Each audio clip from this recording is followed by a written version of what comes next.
வணக்கங்க. ஸ்ரீ கிருஷ்ணா ஜோதி நிலையத்திலிருந்து ஈரோடு ஜோதிடர் முனியாண்டி. நம்ம தினம் ஒரு 11 ஜாதக கணக்குல ஜோதிட விளக்கங்கள பார்த்துட்டு இருக்கோம். இப்போதைக்கு நம்ம பார்க்கக்கூடியது 3வது ஜாதகம்.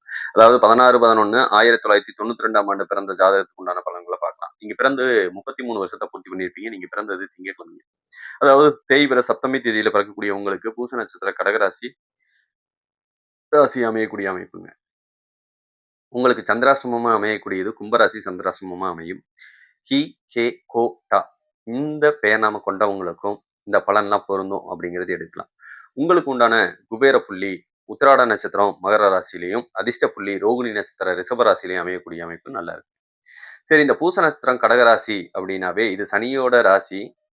நீர் கிரகத்துல போய் உட்கார்ந்துருக்கிறாங்க. இது கடல் கடந்து வாணிபம் செய்யறதுக்கு அருமையான ராசி தான். சரிங்களா? நிறைய சந்தேக புத்தி உள்ளது. யாரையும் நம்ப மாட்டாங்க. இவங்களே நேரடியா தொழில்ல களத்துல இறங்கி வேலை செய்வாங்க அப்படிங்கிற வரைக்கும் எடுத்துக்கலாம்.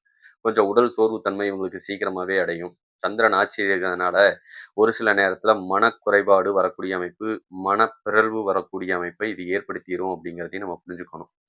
பாசத்துக்கும், ரோசத்துக்கும் சொந்தக்காரங்க தான். நீங்க நினைச்ச காரியம் நடக்கக்கூடிய அமைப்பெல்லாம் கொடுக்கும். இருந்தும் பார்த்தீங்கன்னா, எல்லாத்துலயும் பார்த்தீங்கன்னா, ஒரு நிம்மதி இல்லாத ஒரு தேடலையும் இது ஏற்படுத்திருவாங்க அப்படிங்கிறதையும் நீங்க புரிஞ்சுக்கணும்.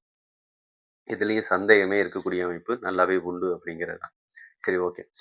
இந்த பூச நட்சத்திரத்துக்காரங்க பிறக்கும்போது தசாபுத்தி சனியோட தசையும், அடுத்தது பார்த்தீங்க அப்படி சொன்னா புதன் தசை 17 வருஷமும், கேது தசை ஒரு 7 வருஷமும், இப்போதைக்கு நடந்துட்டு இருக்குது சுக்கிர தசை 20 வருஷமும் நடக்குது.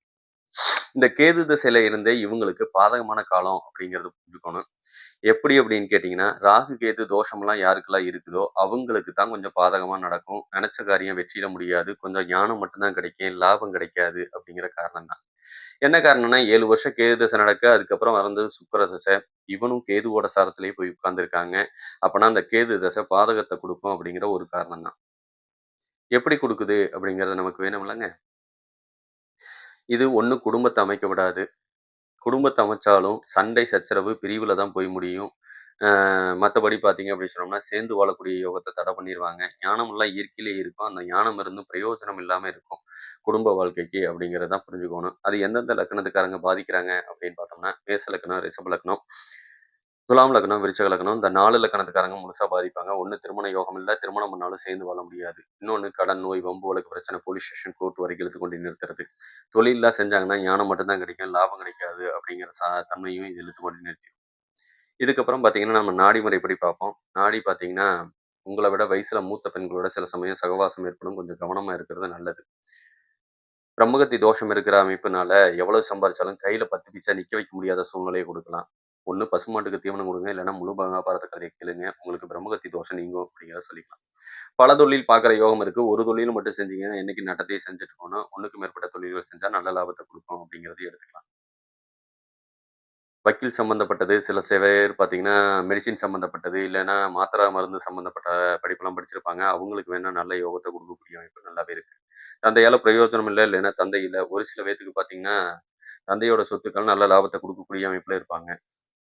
சரிங்களா? செவ்வாய் நீச்சமாய் இருந்தாலும், கூட சந்திரன் உட்கார்ந்திருக்கிறதுனால நீச்சபங்க ராஜயோகத்த குடுக்கும் அப்படிங்கிற காரணத்தினாலயும், இவங்களுக்கு சொத்து பத்துக்கள் பயன்படும் அப்படிங்கிற காரணத்தினாலயும் தாராளமா பயன்படுத்தலாம். தோல் பிரச்சனை, நரம்பு சம்பந்தப்பட்ட பிரச்சனை கண்டிப்பா வரக்கூடிய அமைப்பு. காதல்ல இது தோல்வியை கொடுக்கக்கூடிய அமைப்பு. கண்ணுல இடது கண் பாதிக்கப்படக்கூடிய அமைப்பு. ஃபோன்னால பார்த்தீங்கன்னா, வேண்டாத பெண்கள் சவகாசமும் வரக்கூடிய அமைப்பு உண்டு அப்படிங்கிறதையும் சொல்லிக்கிறேன். இதே ஒரு பெண் பிள்ளைகள் ஜாதகமா இருந்தா, திருமணமாகி போயிருந்தீங்கன்னா, உங்களுக்கு வேண்டாத கெட்ட பேர தான் இது குடுக்கும்.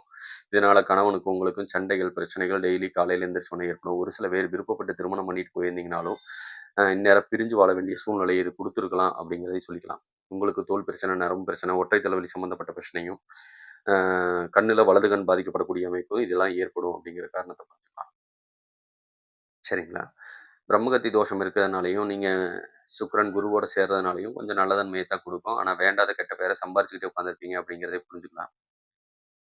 கோச்சாரத்துப்படி எங்களுக்கு ஏதாவது சுப பலன்கள் இப்போதைக்கு உண்டா? மறுமணம் செய்யக்கூடியவங்களுக்கு தாராளமா சித்திரைக்கு மேல மறுமண யோகம் அமையும் அப்படிங்கிறத சொல்லிக்கலாம். திருமணமே ஆகாதவங்களுக்கும் திருமண யோகம் உண்டு. இருந்தும் பார்த்தீங்கன்னா, தோஷ நிவர்த்தி பண்ணிட்டு அதுக்கப்புறம் திருமணம் பண்ணுங்க. அப்பனா தான் உங்க வாழ்க்கை சிறப்பா இருக்கும் அப்படிங்கிறத சொல்லிட்டு, மேலும் வேறு தகவல்களுக்கு கிருஷ்ணா ஜோதி நிலையத்தை அணுகுங்க. நம்ம ஜாதகத்துக்கு ரூ. 200, ஜாதகம் எழுதுறதுக்கு ரூ. 1500, வாஸ்து பார்க்கறதுக்கு ரூ. 2000, பிரசன்னம் பார்க்கறதுக்கு ஃபீஸ் வாங்குறது இல்லைங்க.